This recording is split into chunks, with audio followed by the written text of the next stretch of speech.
My sister dragged 5 strangers to my mansion, screaming, "Don't be useless for once." My parents yelled, "That's why nobody sticks around you, you're a parasite," when I asked them to leave, so I locked the door and went nuclear. Hey Reddit, so my small family trip got hijacked at the gate by strangers acting like I'd already handed them keys to my private rental. I smiled, nodded, and quietly set up the kind of week they'd never forget.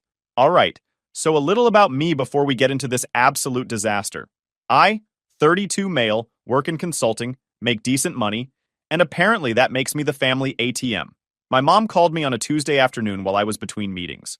Her voice had that sugary tone she uses when she wants something. "Your father and I are celebrating our 30th anniversary this year. We were thinking Cabo. Wouldn't that be lovely?" I was already mentally calculating hotel points and flight schedule. "Sounds great, Mom. When are you thinking?" "Late October, a week, just the 4 of us. You, me, your father, and Tatum. Like old times." That should have been my first red flag. My family doesn't do simple, but I was feeling generous. My consulting firm had just closed a major contract, and my bonus was sitting pretty in my account. Plus, 30 years of marriage is worth celebrating, even if my parents spent 20 of those years teaching my sister Tatum and me that boundaries were just suggestions. "I'll book us a private rental," I said. 4 bedrooms, ocean view. You guys handle your own flights, though. I'm not playing travel agent for everyone." "Oh, honey, that's too generous. You don't have to pay for accommodation." "I want to. It's your anniversary. Just promise me this stays small. Family only." "Of course, just us." The private rental I found was perfect. It wasn't some billionaire palace, but it was a legit oceanfront spot with a pool, 4 suites, and enough space for adults to not live on top of each other. 10-minute walk to the beach, the kind of place where you could actually relax instead of negotiating shower schedules and thermostat war. Cost me $8,000 for the week. The rental contract was specific. Maximum occupancy 8 guests. Guest names required 48 hours before check-in. Violations resulted in immediate eviction, forfeited deposit, and full week charges regardless of early departure. The property sat in a gated community with security patrols and a neighbor hotline for noise complaints. 1-strike policy. I read every word twice before signing. I sent the details to the family group chat. Dad responded with a thumbs-up emoji. Tatum sent back a string of exclamation points and 3 taco emojis. Mom replied with a paragraph about how grateful she was and how this would be such a special trip. Then she added, "I already told your aunt about it. She's so jealous." My stomach tightened. "Why would you tell her?"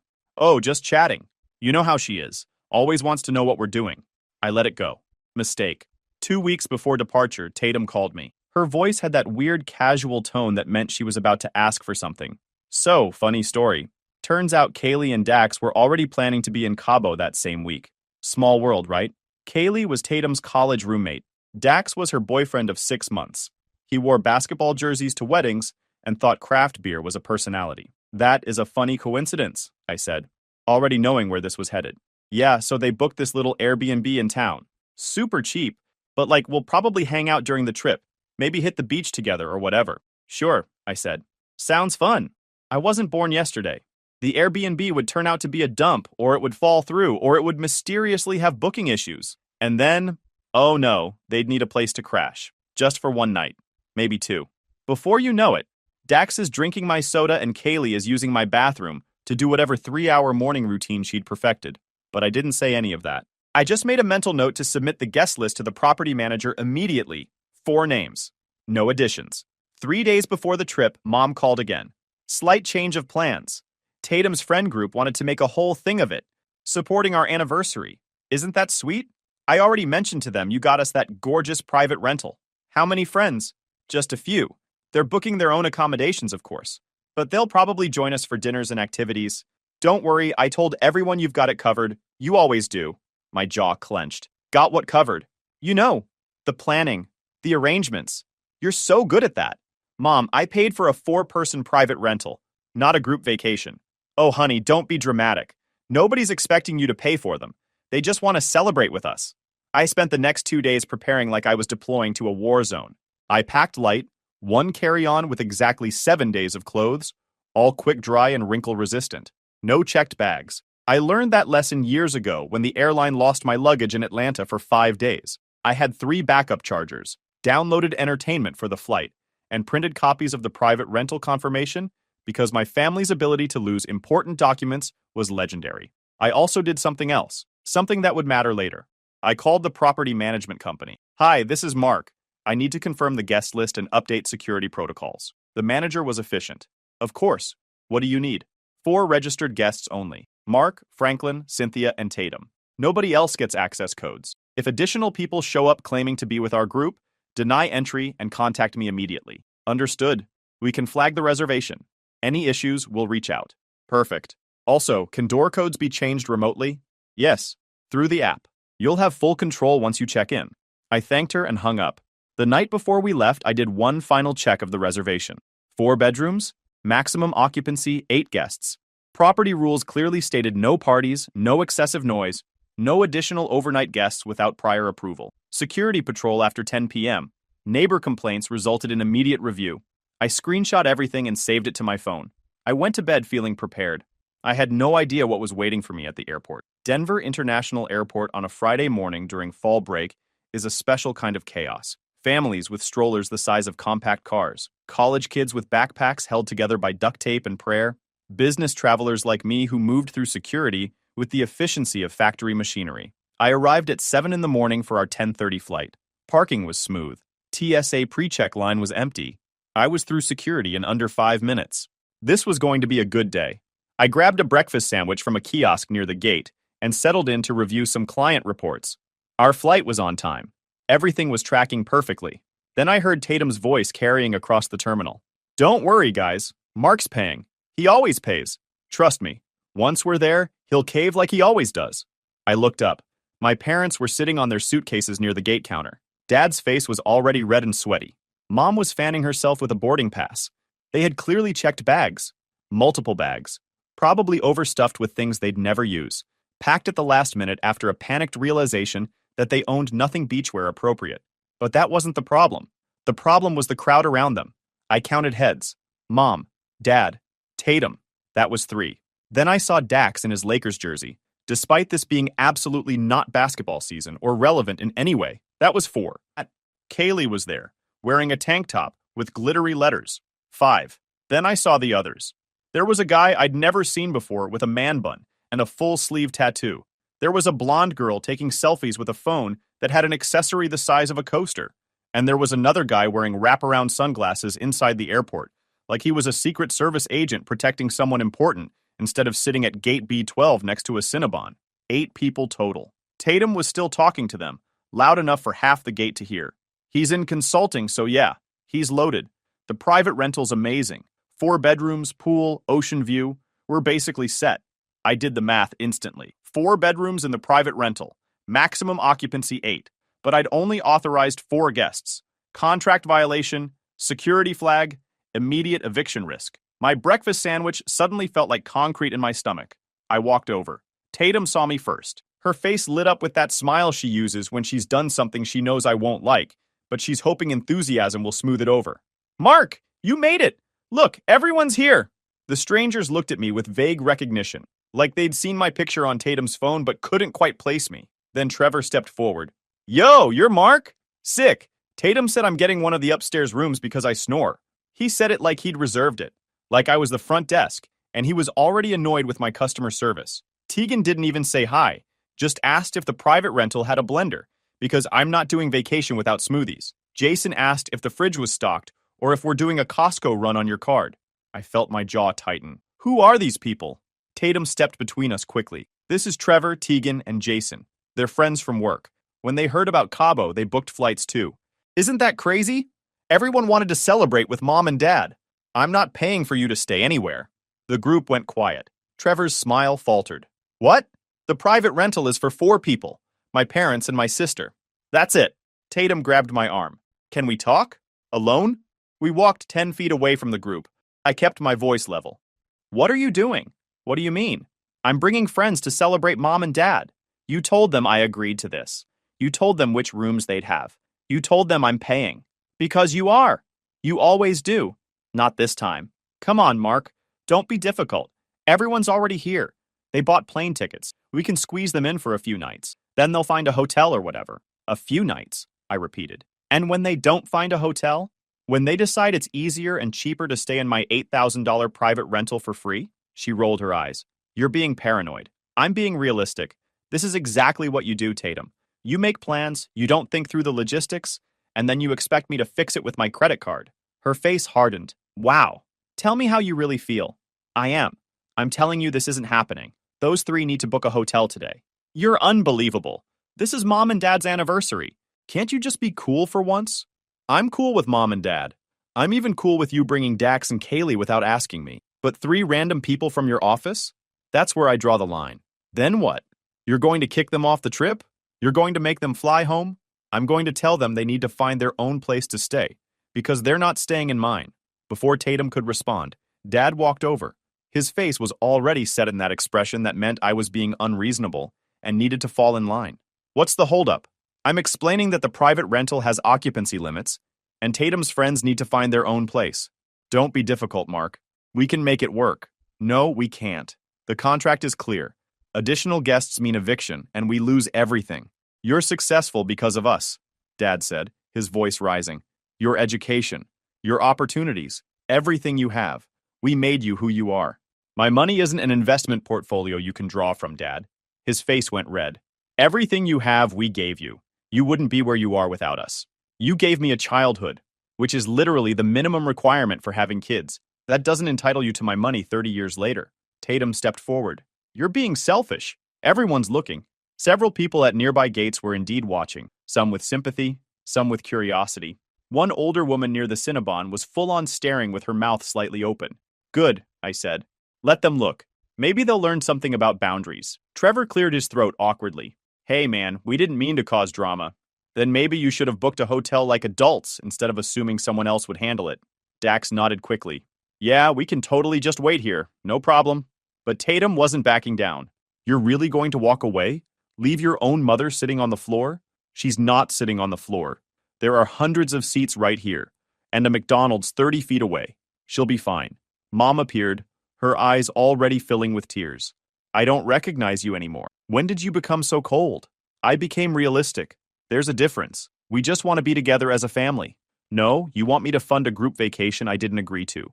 And when I said no, you tried to guilt me with tears and family obligations. That's manipulation, not love. The silence that followed was sharp enough to cut. I adjusted my backpack and started walking toward the lounge. Mark, Dad called after me. Get back here. That's an order. I'm not in your chain of command anymore, Dad. I didn't turn around. The walk to the lounge felt like walking through water. My heart was pounding, not from guilt, but from adrenaline. Every step felt like I was breaking some unspoken family law that said I owed them access to everything I earned. But I kept walking. I pulled out my phone and opened my email. Found the confirmation from the property manager. Read it one more time to be sure. Then I texted the property manager. Change of plans. Only 2 registered guests will be checking in. Mark and one other TBD. Please update access codes accordingly. All other names removed from authorization. My phone buzzed with her reply within 30 seconds. Understood. Access restricted to your name only. You can add 1 guest on arrival through the app. Updated codes will be active at 3 p.m. local time. I made 3 more calls in quick succession. First, I canceled the pre-arranged group transport from the airport. The 15-passenger van Tatum had booked under my name without asking. Cancellation fee was $200, but I'd rather eat that cost than coordinate a group arrival. Second, I booked a private car service, sedan, just for me. Pickup at the airport, straight to the private rental. Driver confirmed for 2:30 p.m. Third, I called my credit card company and put a note on my account. Any charges from Cabo not made by me directly would require verbal authorization. Security flag for the week. When I reached the frosted glass doors of the Admirals Club, I pulled out my membership card and boarding pass. The woman at the desk smiled professional. Welcome back. Just you today? Just me. She scanned my card. Go right in. Coffee bar's on the left. Food's been refreshed. Thank you. I walked through the doors. They slid shut behind me with a soft hydraulic hiss. The noise of the terminal disappeared instantly, replaced by quiet conversations, soft music, and the gentle clink of silverware. I found a seat by the window overlooking the runway, set down my bag, pulled out my laptop, and for the first time all morning, I took a deep breath. The lounge had leather chairs, outlets everywhere, and an omelet station with an actual chef. I got food, found a window seat, and opened my laptop. My phone lit up like a Christmas tree. Mom begging me to come back. Dad calling twice. Tatum blaming me for Dax's dead phone.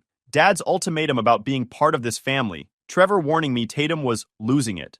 I put the phone on Do Not Disturb and got actual work done. 3 hours later, I walked out just as they called final boarding. The whole group looked wrecked. Dad red-faced, Mom with mascara tracks, Tatum slumped and glaring, the work friends looking like they'd walked into someone else's nightmare. Tatum's eyes went wide when she saw me, then narrow. Well, look who decided to show up. I scanned my boarding pass. The agent smiled. Enjoy your flight.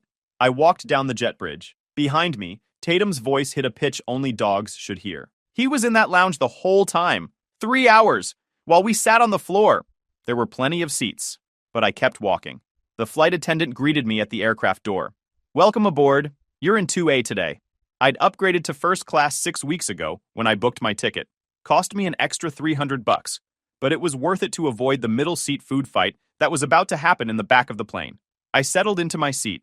The couple next to me nodded politely and went back to their books. The seats were wide, real cushions, actual legroom. A few minutes later, I heard voices in the aisle behind me. Wait, you're up here? I turned around. Dax was standing in the aisle, gaping at me. Behind him, I could see my parents and Tatum shuffling toward their seats in the back. Tatum pushed past Dax. You've got to be kidding me. You're in first class? Yes. While we're crammed back there in basic economy? You booked basic economy.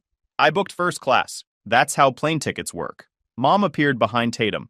Her face was a mix of hurt and disbelief. Mark, honey, couldn't you switch with one of us? Just for the flight? No. Why not? Because I paid extra for this seat. If you wanted first class, you should have booked first class. We couldn't afford first class. Then you belong in economy. But we're family. Dad's voice boomed from further back. Family doesn't hoard comfort while others suffer. Family doesn't ambush each other at airports with uninvited guests either. But here we are. The flight attendant appeared, diplomatic but firm. Excuse me, we need to keep the aisle clear for boarding. Can everyone get to their seats, please? Tatum leaned in close, whispered, You're going to regret this. All of it. Probably not. The flight attendant gently ushered them back. Tatum shot me one last glare before disappearing toward the back of the plane. Mom followed, her shoulders slumped like she was being led to execution. Dad didn't even look at me. I put my noise-canceling headphones on and opened my book. The flight was peaceful. The attendant brought warm nuts, real silverware, a hot towel before the meal. I had grilled salmon with asparagus and garlic mashed potatoes, watched 2 movies, and took a nap. For 3 hours, I was completely removed from the drama playing out 15 rows behind me. When we landed in San Jose del Cabo, I waited for first class to deplane before standing up. I grabbed my carry-on from the overhead bin and walked off the plane without looking back. Immigration was quick. My global entry got me through in under 5 minutes. By the time I was outside the terminal, standing in the warm Mexican afternoon air, I felt genuinely good. Then I turned on my phone. 23 new messages. Tatum, we've been waiting at baggage claim for 45 minutes. Where are you, Dad? The rental car place closes at 8. We need to move now. Mom, Mark, please answer.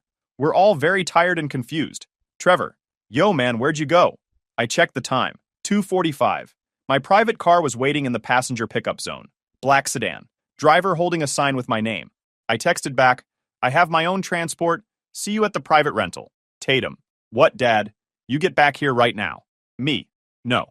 I walked to the car. The driver took my bag, opened the door. I slid into the back seat and we drove off into the afternoon sun. Behind me, my phone kept buzzing. I turned it off.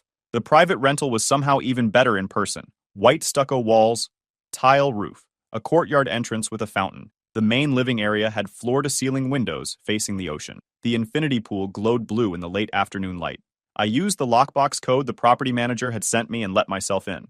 The place smelled like fresh linens and ocean air.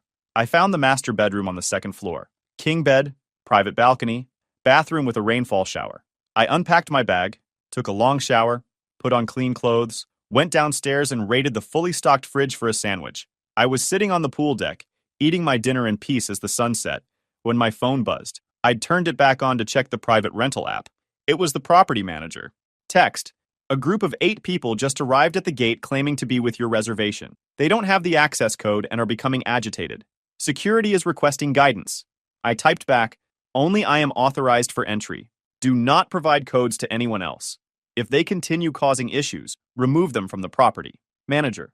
Understood. Should I offer them contact information for local hotels? Me. That would be generous of you. Manager. One more thing. Security texted me they'd started filming because one of the group was calling the guard a power-tripping mall cop and trying to slip cash through the window like it was a nightclub. Also, it's peak wedding season. Most hotels within 30 minutes are fully booked. The few with availability are charging premium rates or are quite far from the resort area. Me, not my problem to solve. I set my phone down and took another bite of my sandwich. The ocean was dark and peaceful, stars overhead, warm breeze. 20 minutes later, my phone rang. Tatum, I answered on speaker. What the heck did you do? I ate dinner. How was your flight? The villa won't let us in. Security is here. They're threatening to call the police. That's unfortunate. Fix this. There's nothing to fix. The private rental has occupancy rules. You brought unauthorized guests. I protected the reservation. You locked us out? I enforced the rental agreement. Big difference. Mom's voice in the background, crying. Please, Mark, please, we're stranded. You're not stranded. You're in Mexico. There are hotels everywhere. Everything's booked. It's some wedding convention weekend. The closest room is 40 minutes away and costs $400 a night. Should have planned ahead. We don't have money for that, Dad roared. You knew that. Then maybe you shouldn't have flown here without a plan. This is insane, Tatum screamed. You're leaving us on the street. You're at a gated private rental in a resort community. There's a hotel concierge 50 yards from where you're standing. I'm sure they'll help you find accommodation. I'll never forgive you for this. Never. Okay. I hung up. 5 minutes later, another call. This time from Dad's phone. I let it ring. Text from Mom. I'm begging you. Just let us in for tonight. We'll figure out tomorrow. No, you're not the son I raised.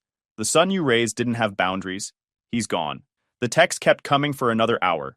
Threats, guilt, bargaining, crying voice memos from Mom, a video from Tatum showing the group standing outside the gate looking pathetic.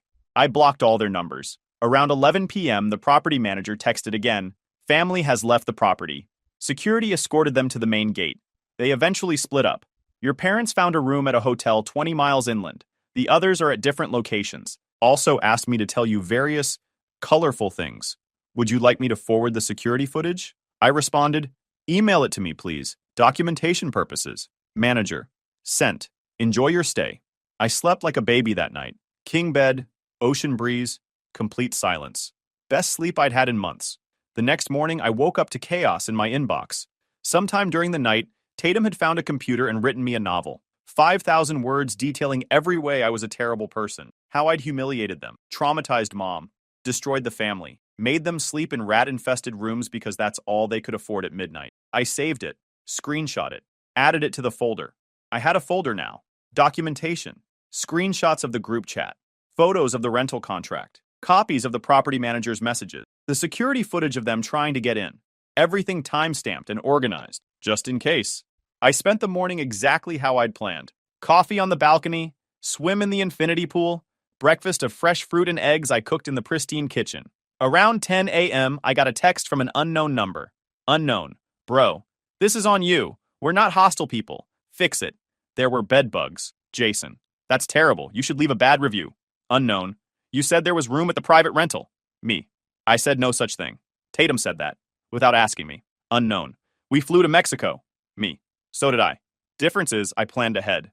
He sent back a string of angry words. I blocked the number. An hour later, another unknown number. This time, Tegan. Unknown. Hi, Mark. This is Tegan. We can totally pay you back. I just need you to spot it for now. Can we please talk like adults? We need somewhere to stay and hotels are expensive. Me. You needed somewhere to stay before you got on the plane. That was the time to book a hotel. Unknown. Can't we work something out? Me. No, you won't pay me back. Unknown. How do you know? Me. Because people who plan to pay back money don't show up empty-handed hoping for charity. She didn't respond. I spent the afternoon scuba diving, booked a private charter, 2 tank dive on a pristine reef, saw sea turtles, rays, and a nurse shark. The dive instructor was great, told me stories about the local ecosystem. No family drama, no guilt trips, just peace. When I got back to the private rental around 3 p.m., I had another text waiting, this one from Dad. Mark, this behavior ends now. You will call the property manager and authorize all of us for entry. You will apologize to your mother. You will make this right. We are your family. We deserve respect and accommodation. Everything you have is because of us. Your education, your opportunities, your success. We made you who you are. You have until 6 p.m. to fix this.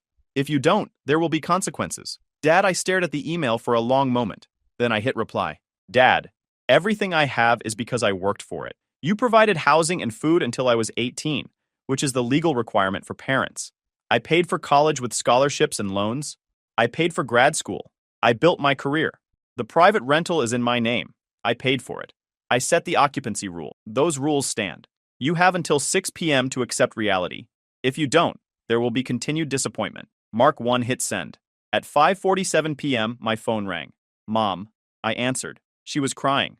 Full sobs. Incoherent at first. I waited. Finally, how could you do this to me? On my anniversary? I paid for your anniversary, Mom. You're the one who invited a crowd. We just wanted everyone to celebrate together. No, Tatum wanted to turn my gift into a group vacation, and you enabled her. You're so cruel. I'm consistent. There's a difference. If you don't let us in, I'll never speak to you again. That's your choice, but it won't change my decision. She hung up. Then I made myself dinner. Pan-seared mahi-mahi with lime butter, grilled vegetables, glass of sparkling water on the terrace. The sunset was spectacular. I spent the next 5 days exactly how I'd planned. Diving, reading, long dinners at restaurants I chose, morning swims, afternoon naps, zero family contact. My phone stayed mostly quiet. I'd blocked everyone's regular numbers, and the few attempts from new numbers were easy to spot and ignore. On day 3, I got an alert from my credit card company. Subject: unusual activity detected.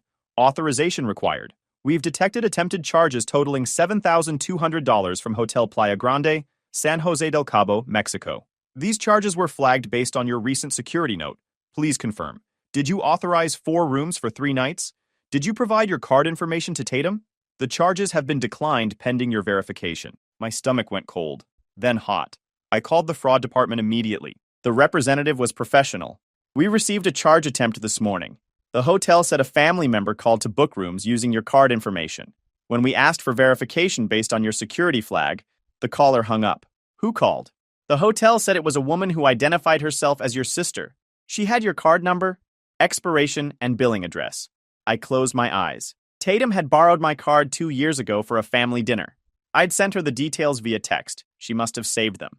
That was not authorized. Those charges should be permanently declined and flagged as fraudulent. Understood. We'll note that in the system. Would you like to request a new card number? Yes, immediately. We'll expedite shipping to your home address. You should have it in 3 business days. Is there anything else? Can you provide documentation of this attempted fraud? For my records? Of course. I'll email you the incident report with timestamps and details. Thank you. I hung up and immediately opened my laptop. Created a new folder labeled Legal Documentation. Added the incident report when it arrived 20 minutes later. Then I texted the property manager. Did my family attempt to book rooms at Hotel Playa Grande using my name? Manager. I can check with the hotel manager. 1 moment. 5 minutes later. Yes. The hotel contacted us because the guest mentioned staying at our private rental. They wanted to know if we could recommend the family. We told them we couldn't comment on guest matters. The booking attempt failed anyway. Me. Thank you. Please document that conversation as well. Manager. Already done. Sent you a copy. That evening, I got a call from another unknown number. Against my better judgment, I answered. Mark? It was Tatum. Her voice was different. Shaky. How'd you get this number? Borrowed someone's phone. Look, I'm sorry about the card thing. I just thought, you thought you'd commit fraud? It wasn't fraud. We're family. You used my card information without permission to attempt a charge I explicitly declined. That's textbook credit card fraud. I was desperate. You left us with nowhere to go. You had the entire internet to find hotels. You chose to try stealing from me instead. I wasn't stealing. I was going to pay you back. With what money, Tatum? You just said you're broke. Silence. Here's what's going to happen, I said, my voice flat.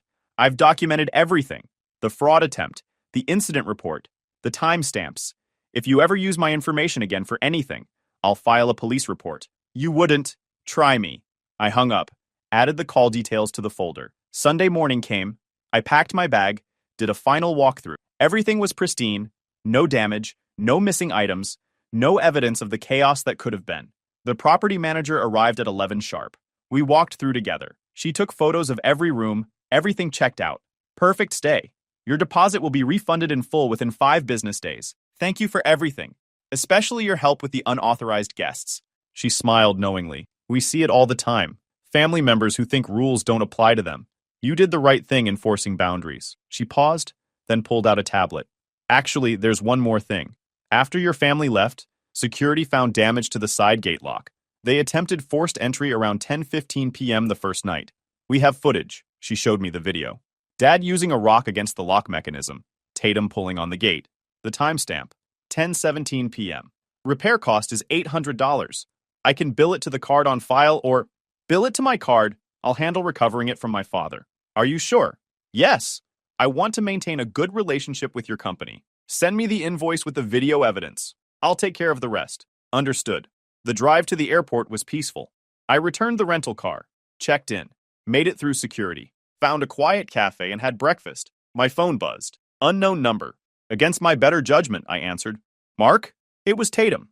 Her voice was different, smaller. How'd you get this number? Mom called your office. Of course she did. Silence. Then, we're at the airport, flying home today. Okay? That's it?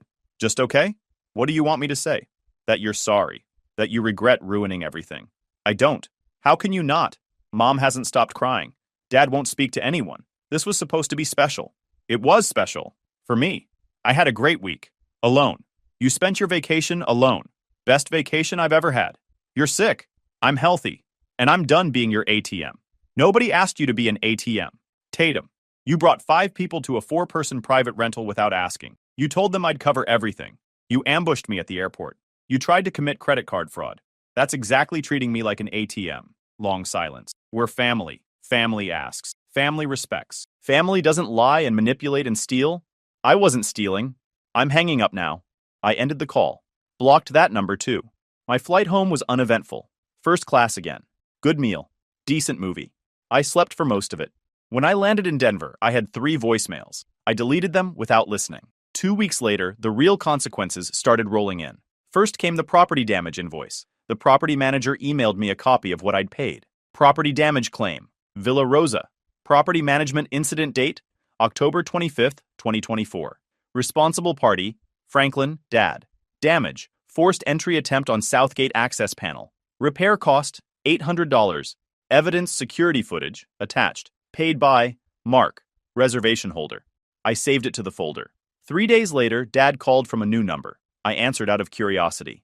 You paid $800 for a gate lock? I did.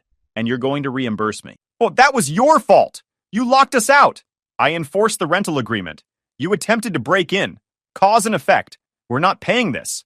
Then I'll see you in small claims court. You smug little... I hung up. But that wasn't the end of it. I'd spent 2 weeks thinking about the fraud attempt, the canceled van, the chaos, the complete disregard for boundaries, and I realized something. If I didn't draw a legal line, they'd try again.